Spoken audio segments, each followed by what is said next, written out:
Hey everyone, welcome back to the channel. Today we're going to check out some card shops, mainly in Osaka and Tokyo.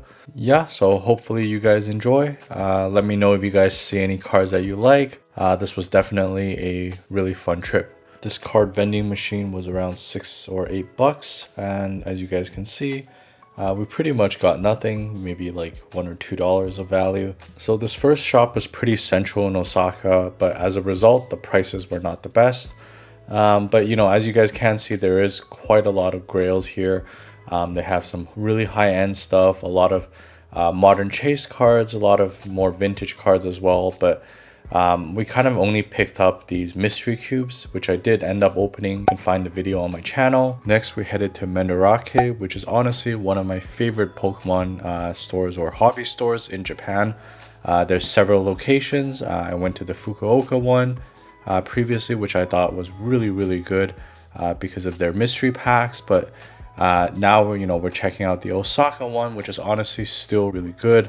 I did end up picking up one of those theme decks, specifically that Metagross theme deck there. You know, I really like the Pokemon and the price point was not bad. This next store might be one of the best ones yet. We actually accidentally stumbled upon it. As you guys can see, there's a lot of sought after cards, many chase cards, including EV Heroes. A lot of these are graded a PSA 10, which is really cool to see. As well as, you got these vintage Shining Charizards, a lot of higher end stuff, and the pricing was fairly reasonable.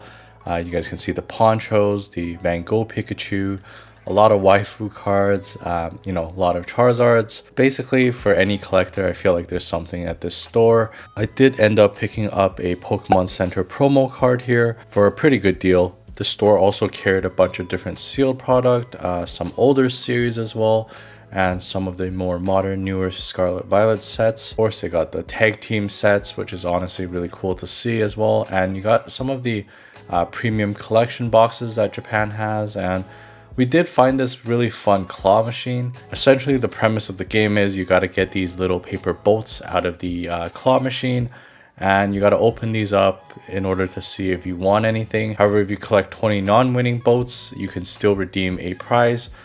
So we did manage to win one and redeem a, I guess, consolation prize. I'm sure we didn't win the top tier prize, but we got these mystery packs at least. This next shop had a pretty interesting layout as they sort of organized their cards by Pokemon type. So each of their respective Pokemon types had its own section. I guess it makes finding Pokemon cards a bit easier, but seems to be a bit lower end stuff in this store. There are some like mid-era cards that I did pick up, but there wasn't as good of a selection as some of the other stores that I shown earlier. Definitely more on the modern side, a lot of cards from the Scarlet Violet generation, probably because they sell pretty good compared to some of the more pricier vintage cards. So I do see a lot of these stores kind of selling more of those types of cards, as well as play sets, as you guys see here, but not exactly what I was looking for. That's okay. Yeah, so unfortunately not the most interesting. Bunch of V cards, some baby shinies, but nothing too crazy. I feel like in this trip I really kind of wanted to expand my mid-era collection, especially the Japanese stuff. I was hoping to find more Gem Mint or Mint copies, so I can grade it for my PC, but that's okay. Japan is super fun. Highly recommend anybody that's thinking about visiting to do go there. It's there's beyond Pokemon, there's just so many things to do, like arcade games. Japan does get pretty creative with this, so it's definitely worth experiencing, especially if you have never sort of gone to Asia before. For this game, depending on the number that you draw, you're allowed to pick a corresponding prize. So we did test out our luck on this sort of cheaper game where you're supposed to click the button and time it so that the pack releases, but as you guys can see, we do suck. We were not able to win that kind of prize, but later on we did end up winning a booster pack from a claw machine. And so yeah, this is basically what we ended up getting from Japan. A lot of stuff.